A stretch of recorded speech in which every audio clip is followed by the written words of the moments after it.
오른 장중에 붙들어 주옵소서. 각기 흩어져서 예배드리는 곳곳마다 주의 은혜가 넘치도록 축복하옵소서. 함께 하시는 믿사오며 예수님의 이름으로 기도합나이다. 아멘. 성경을 짜면 피가 흐릅니다. 곧 복음의 피.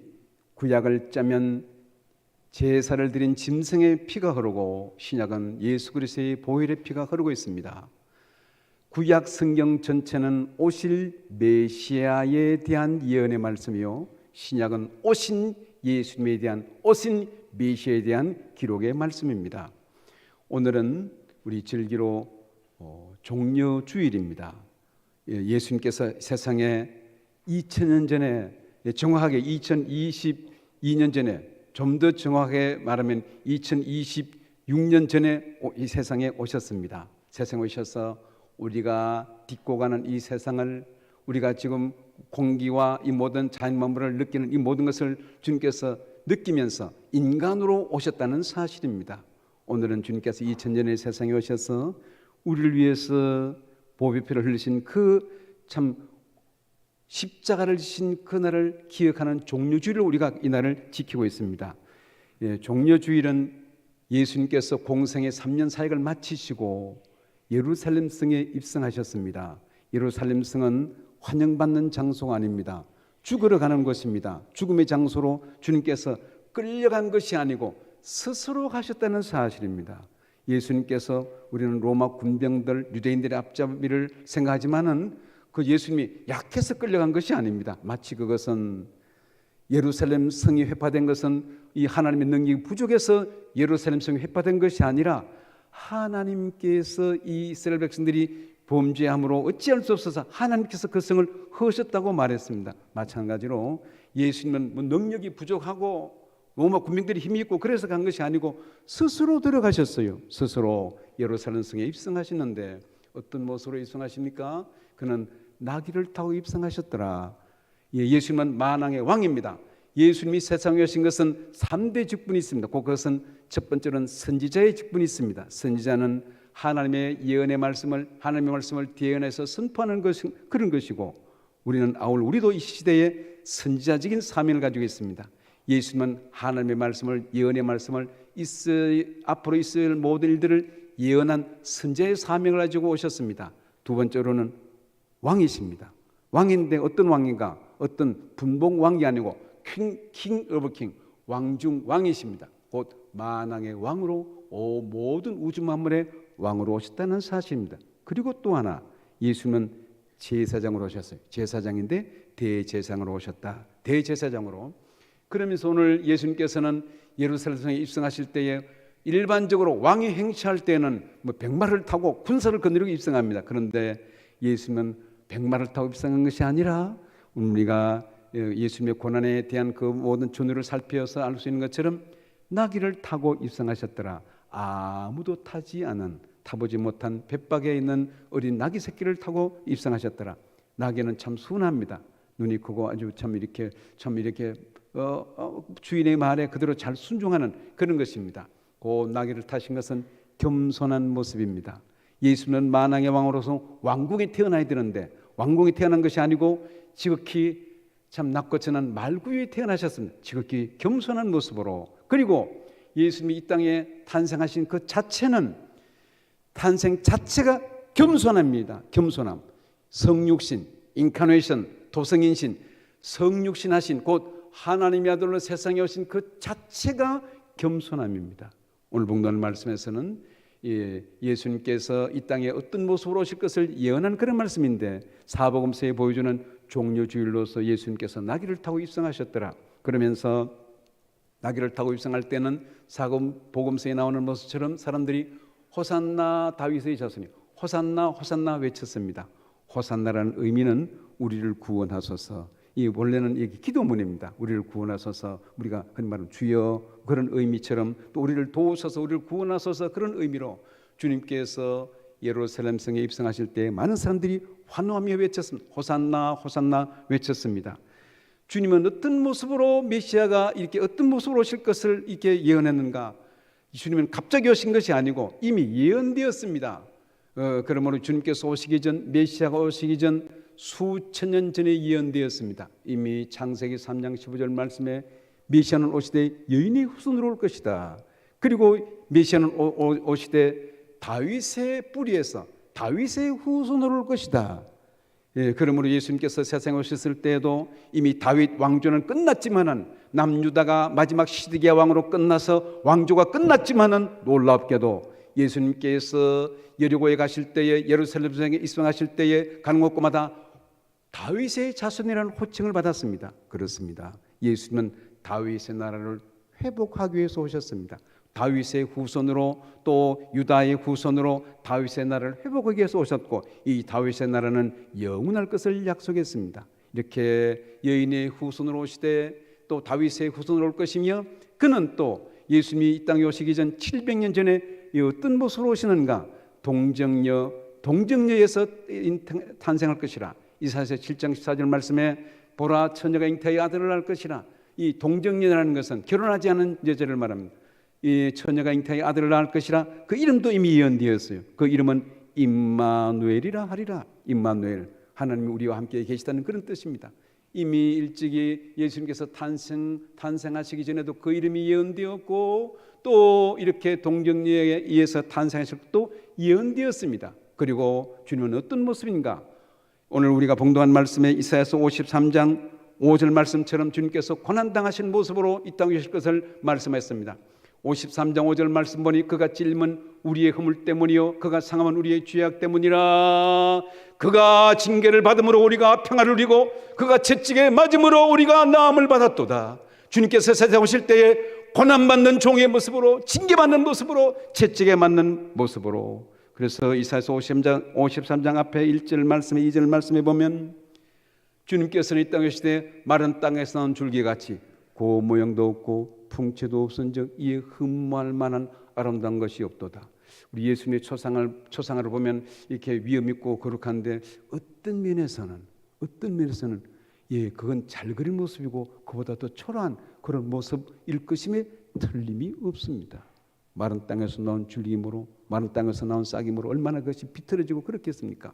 그래서 유대인들은 그들은 메시아가 오면 전쟁이 그치고 질병이 그치고 먹을 것이 많아지고 이 모든 해결사로 오실 것을 약속했는데 보니까 아주 하찮은 존재였어요. 그래서 유대인들이 예수님을 핍박했습니다.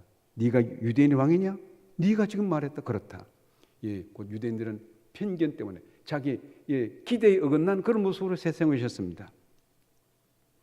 마른 땅에서는 줄기같이 고운 모양 독도 풍채도 없은즉 그러면서 오늘 봉독하는 말씀에 고난받는 모습, 채찍에 맞고 찔리고 상하고 이런 모욕과 멸시를 받으시는 모습입니다.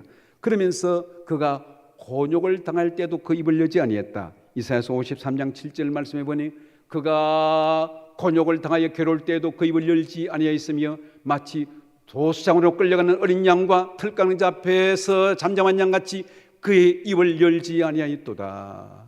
저는 양을 잡는 것을 이렇게 보지는 못했지만은 이렇게 체험을 못했지만 양을 잡을 때는 그런다는 것 같아요. 양을 잡을 때 양은 절대로 소리를 안 지른답니다. 잡을 때에도 이 가죽을 벗겨도 불불 떨기만 하고. 그리고 참 양은 전형적으로 주인을 위해서 태어났고 주인을 위해서 살다가 주인을 위해서 죽습니다. 평소에 살았을 때도 털을 주인에게 제공하고 또 죽을 때는 가죽을 또 주인에게 제공해서 따뜻한 옷을 제공하고 그리고 또 고기를 주인에게 제공하고 죽을 때도 소리를 안 지르는. 그래서 오늘 봉독한 말씀에서도 또 주님께서 오실 때 마치 도수장으로 끌려가는 어린 양처럼 그 입을 열지 아니하였도다. 세상에서 억울한 일들이 얼마나 많겠어요. 억울한 일. 그런데 알고 보면 제일 억울한 사람이 누구겠습니까? 사람. 예수는 사람으로 세상에 오셨어요. 성육신 하셨습니다. 사람을 입고 오신 그런 입고라는 그런 의미 교리가 있습니다. 실제로 입고 온 것이 아니라 사람으로 오셨습니다. 완전한 하나님이고 완전한 사람으로 오셨습니다. 사람으로 오셨어요. 우리와 똑같은 두 번째 아담으로 오셨다는 사실입니다. 그러면서 주님은 고난 받으시되 그 입을 열지 아니한 그 모든 고난을 감수하신 우리 주님의 모습입니다. 이런 고난을 당하시고 그러면서 주님께서는 세상에 오셔서 공생애의 사역을 하시는데 공생애 사역 그 공생의 사역 중에서 어떤 모습으로 일관되어 있습니까? 마지막 때에는 제자들이 배반합니다. 베드로는 다 주를 버릴지라도 난 결코 주를 버리지 않겠습니다 했는데 베드로는 멀찍이 주를 따랐더라. 제자들도 다 주님께서 십자가에 못 박힐 때는 뿔뿔이 흩어져서 다 도망갔습니다. 주님께서는 이렇게 고난당하는 때에 제자들의 배반, 가룟 유다의 배반, 그리고 신문을 받았습니다. 신문을 받을 때 어떻게 신문 받았습니까? 예수님께서는 수십 년 동안 지은 헤롯 성전을 가리켜서 저것을 헐어라, 내가 사흘 만에 짓겠다. 수십 년에 걸쳐서 지은 성전을 사흘 만에 짓겠다고 말씀해요. 그것이 고발되었습니다. 이 수십 년 동안 지은 헤롯 성전을 사흘 만에 짓겠다고 하더라. 그런데 실제로 그렇게 되었어요. 그것은 예수님께서 그 영적인 자기 몸된 성전, 죽었다가 3일 만에 부활할 것을 말씀한 그런 말씀에 빗대어서 하신 말씀입니다. 이렇게 해서 예수는 신문을 받고, 그리고 마지막에는 홍포를 입고, 그리고 손엔 갈대를 지키고 머리에는 왕관을 써야 되는데 가시면류관을 쓰셨습니다. 그러면서도 한편 이것은 홍포를 입은 것은 누가 홍포를 입습니까? 왕이 있습니다. 면류관은 누가 씁니까? 왕이 있습니다. 그런데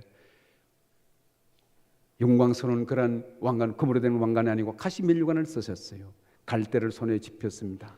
홍포를 입혔습니다. 또 이 사람들이 멸시와 조롱을 하는 그런 모습인데 그것은 다 내가 받아야 될 모든 고난을 주님께서 감수하신 그런 모습입니다. 그리고 주님께서는 드디어 2000년 전 이 십자가에 못 박힙니다. 금요일, 목요일 밤새도록 세족 제자들과 함께 마가다락방에서 말씀을 나누고 다락방 강화를 하시고 제사장의 고별 기도를 하시고, 그리고 밤이 지난 이후에 겟세마네 동산으로 갑니다. 그곳에 가서 밤이 맞도록 기도하시고 새벽에 체포를 당합니다. 그러면서 이 가야바 법정으로 끌려갑니다. 끌려가서 어떻게 됩니까? 끌려갈 때에 새벽에부터 계속 신문이 계속되고, 그리고 예수님은 십자가에 못 박힐 때에 예루살렘 성 안에서 고난당하는 것이 아니고 성 밖으로 끌려가셨어요. 히브리서에 그것을 기록합니다. 성문 밖으로, 주님께서 성문 밖에서 고난을 당하셨어요. 우리도 성문 밖으로 나아가자라는 기록 말씀이 히브리서에 기록되어 있습니다. 성문 밖에서. 마치 그것은 옛날에는 이 죄인은 성 안에서 처형하지 않습니다. 성 안은 깨끗한 곳이기 때문에 더러운 사람을 성 밖에서 처형한다는 의미에서 예수님은 예루살렘 성 밖으로 골고다역으로 끌려갑니다. 오전 9시에 십자가에 못 박힙니다.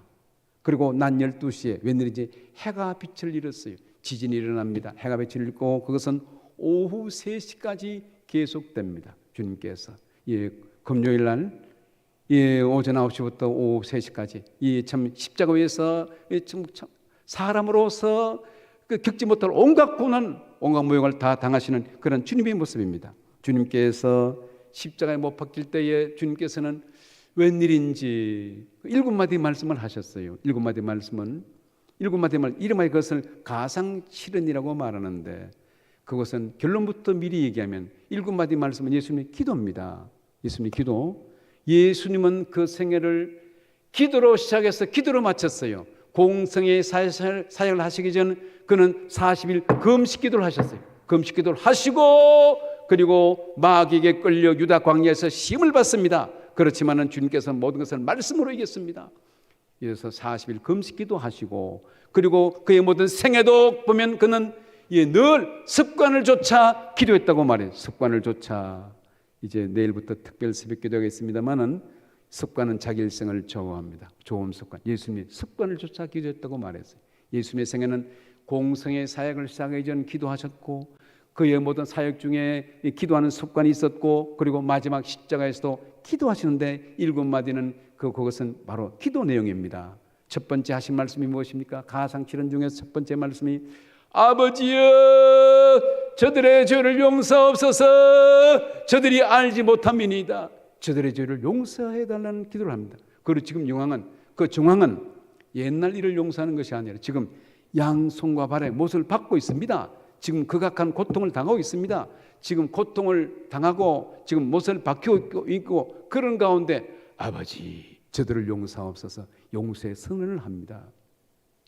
용서에 대한 개념으로는 이 코르텐붐 여사의 그 이야기를 잊을 수가 없습니다. 2차 세계대전 독일은 전 세계를 장악했습니다. 히틀러의 손아귀에 다 전 유럽이 그냥 이렇게 참 피로 물들어갑니다. 그러한 때에 프랑스, 영국을 위해서 폴란드, 네덜란드를 이 독일이 다 점령을 합니다. 그리고 유대인을 쓸어버립니다. 유대인을 600명 죽인 것이 아니고 6만 명 죽인 것이 아니고 600만 명을 죽입니다. 600만 명을 그냥 이렇게 그냥 짐승처럼 죽입니다. 생체 실험을 하고 등등. 그런 때에 때로는 폴란드의 다른 여러 지역에서도 이 유대인들이 다 잡혀서 다 고난을 당하는데 유대인을 보호하면 다 잡혀갔습니다. 이때 화란에 있는 코르텐붐이라는 이 여사가 유대인을 숨겨두었다가 걸렸습니다. 그렇게 해서 코르텐붐은 그의 언니와 함께 잡혀서 나치 수용소에 독일 수용소에 수감됩니다. 그곳에서 전쟁 시에는 그냥 법 따라서 통치하는 것이 아니고 군사법이 그냥 통치입니다. 전쟁심으로 또 이렇게 그런 법의 인권의 보호가 있겠습니까? 나치 수용소에서 코르텐붐 여사가 언니와 같이 잡혔는데 왜 잡혔다고요?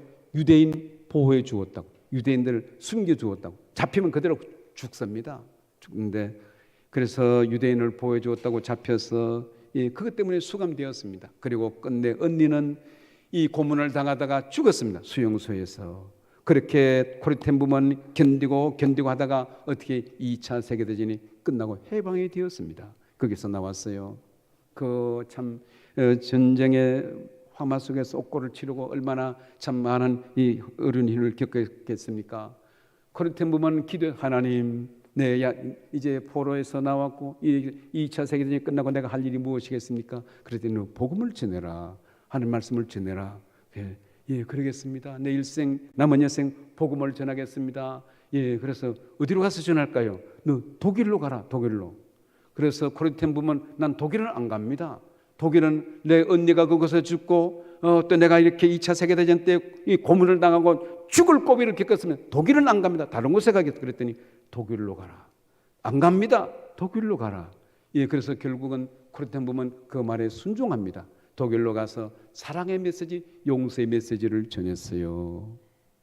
일반적으로 또 이렇게 집회 끝나고 나면 사람들이 쭉 인사합니다. 이렇게 강사들 같이 쭉 나와서 인사하는데 어느 날 사랑의 메시지를 전하고 복음을 전하고 전도한 집회를 마친 이후에 사람들이 쭉 나와서 인사를 합니다. 인사를 하는데 누구 한 사람이 눈에 딱 띄었습니다. 얼굴에 딱 띄어 눈에 들어왔어요.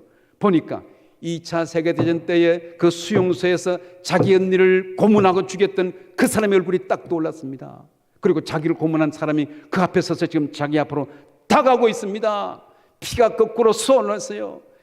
갑자기 몸이 부들부들 떨리고 피가 거꾸로 흐르고, 그래서 그는 마음속으로 전율합니다. 하나님, 내가 저 사람은 용서할 수 없습니다. 그랬더니 너 용서해라. 아닙니다. 나는 용서할 마음이었습니다. 용서해라. 아닙니다. 다른 사람은 용서해도 내가 저 사람은 용서할 수 없습니다. 용서해라. 그것은 네 마음이 아니고 네 마음이 이렇게 허양되어서 용서하는 것이 아니고 하나님의 명령이다. 용서해라.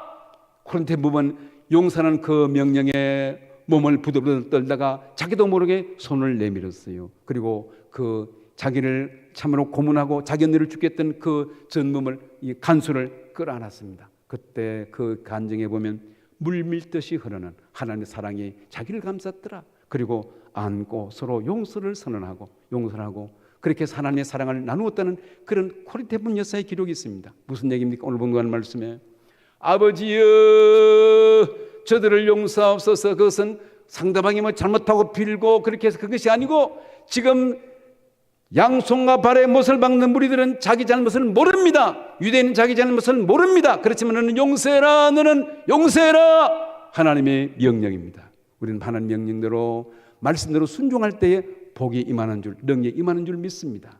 첫 번째 하신 말씀이 용서의 선언입니다. 베드로는 인심을 썼어요. 당시에 랍비의 교훈은 3번까지 용서라고 말했어요. 그런데 이 베드로는 예수님에게 7번 용서해 주면 되겠습니까? 당시에 가르침, 유대인들의 가르침은 3번 용서해 주라고 그랬는데 베드로는 인심을 많이 썼습니다. 7번 용서해 주면 되겠습니까? 그랬더니 예수님은 7번을 이런 번까지라도, 특별히 7번이라는 의미는 끝까지라는 의미가 있고 완전한 의미가 있고 완전히 용서해 주라 그런 의미가 내포되어 있습니다. 예수님은 7번씩 이런 번, 이전 성경에서는 이런 번씩 7번 그렇게 했는데 이번 개역 개정에서는 7번을 이런 번씩이라고 이렇게 서로의 그 뜻대로 번역을 해놨습니다. 무슨 얘기입니까?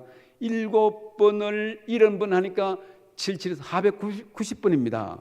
그래 490번까지 용서하고 491번째는 그냥 원수를 갚아라, 그게 아니고 그 의미는 끝까지 용서입니다. 따라합시다. 끝까지 용서.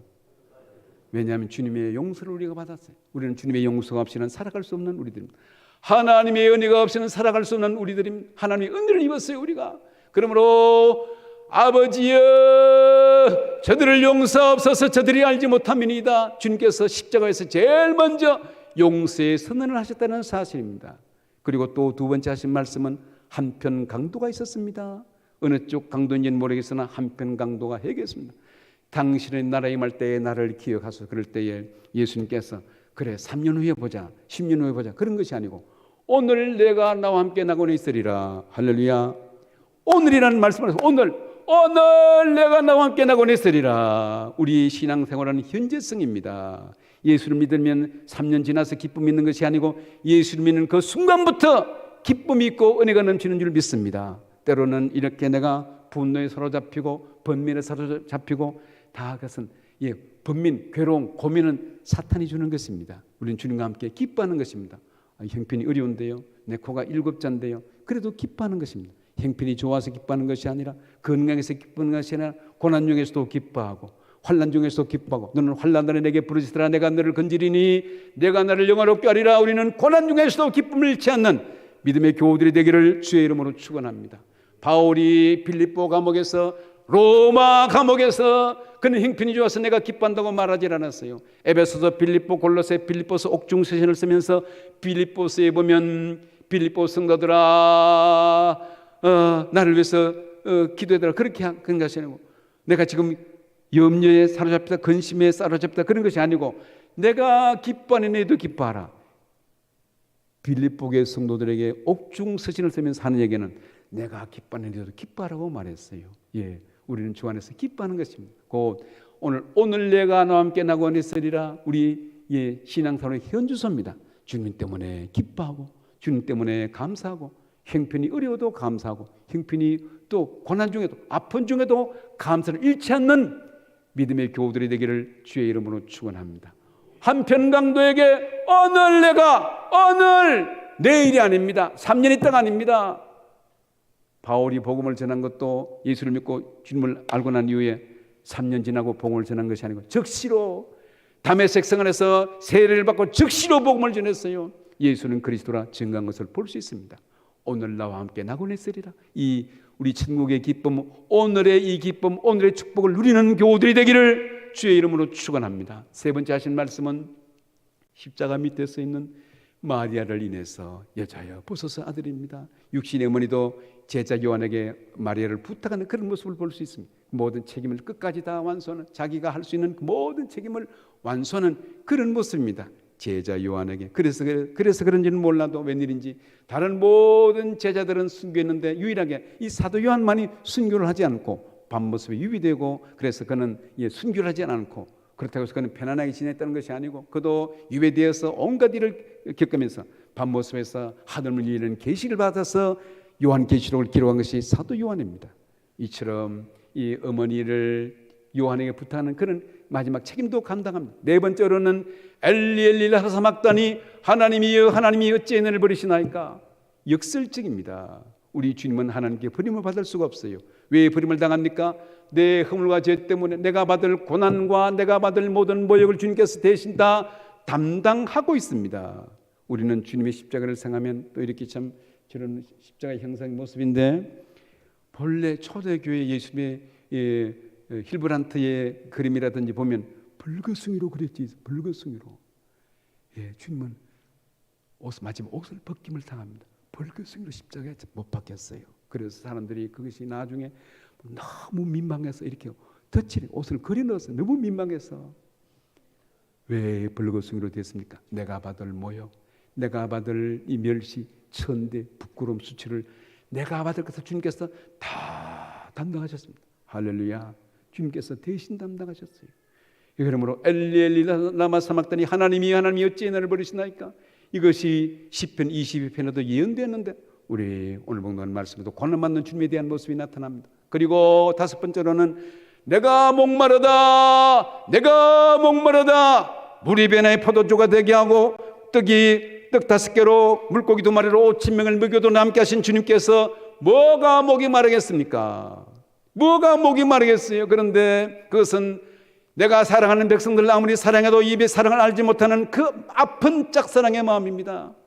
내가 목마르다. 이 백성을 아무리 사랑해도 알아주지 못하는 그 사랑의 목마름. 예, 내가 목마르다. 그리고 주님께서 6번째 하신 말씀은 다 이뤘다. 테텔레스타이. 오늘날에도 유대인들은 가게 가면 테텔레스타이라는 단어를 외칩니다. 계산할 때 테텔레스타이. 다 계산 다 했어요. 가져가세요. 테텔레스타이. 그 뭡니까?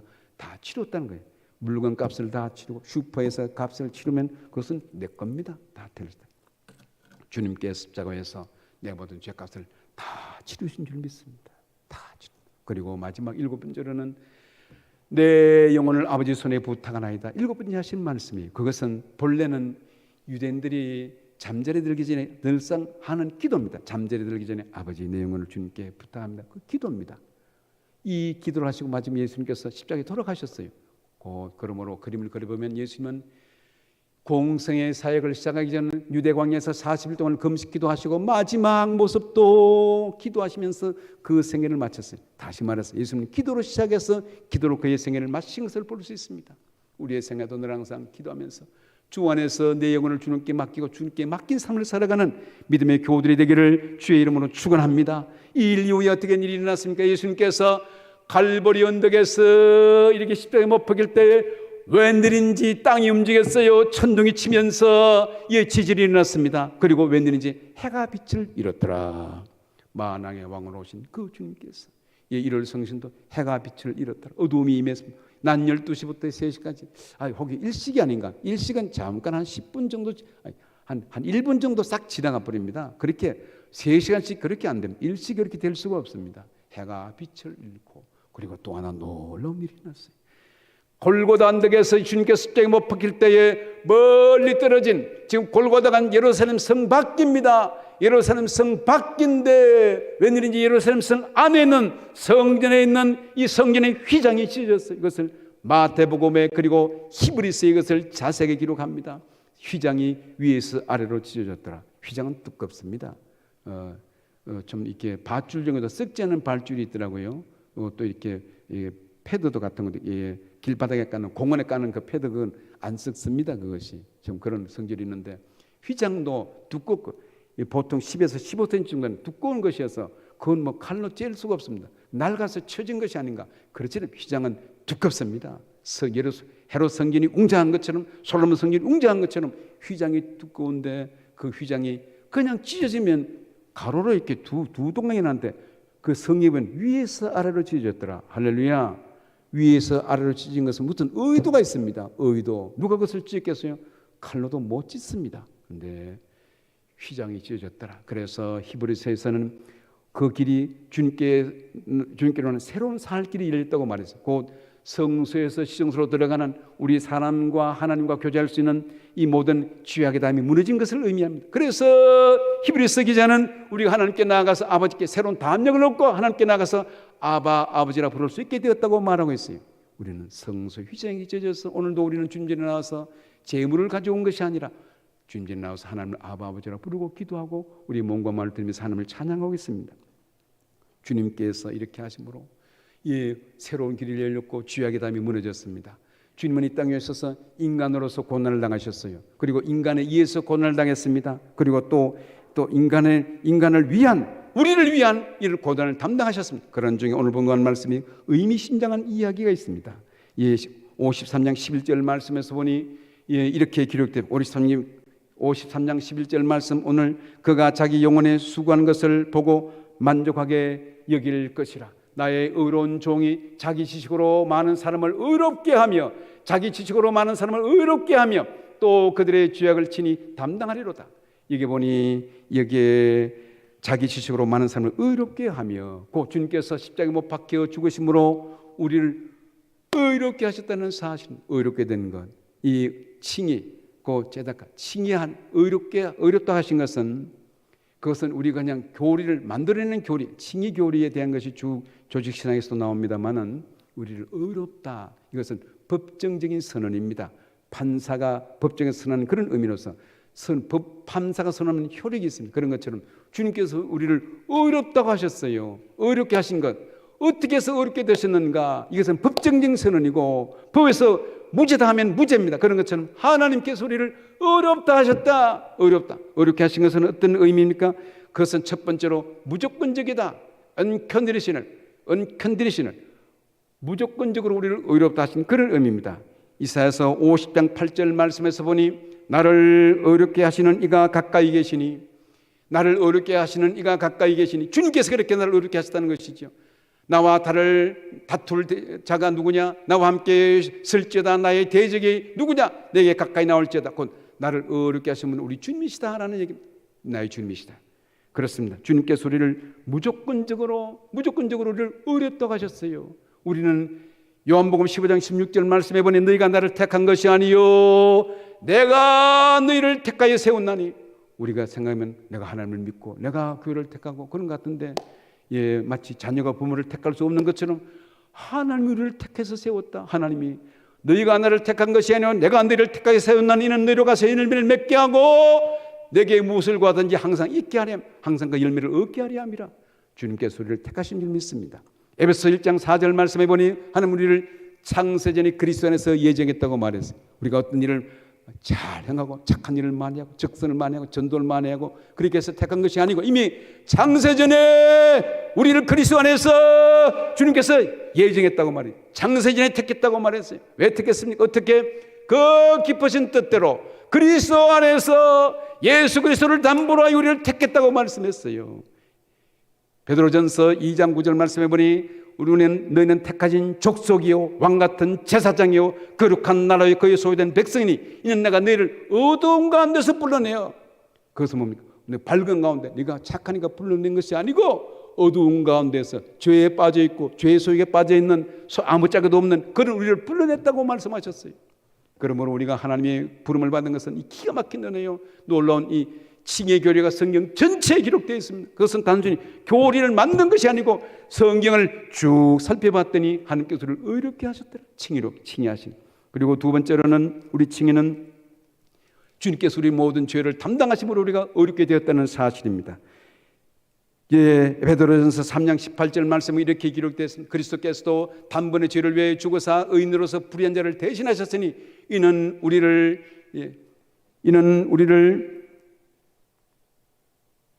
하나님 앞으로 인도하려 하시며 육체로는 죽임을 당하시고 영으로는 살리심을 받으셨다고 말씀했어요.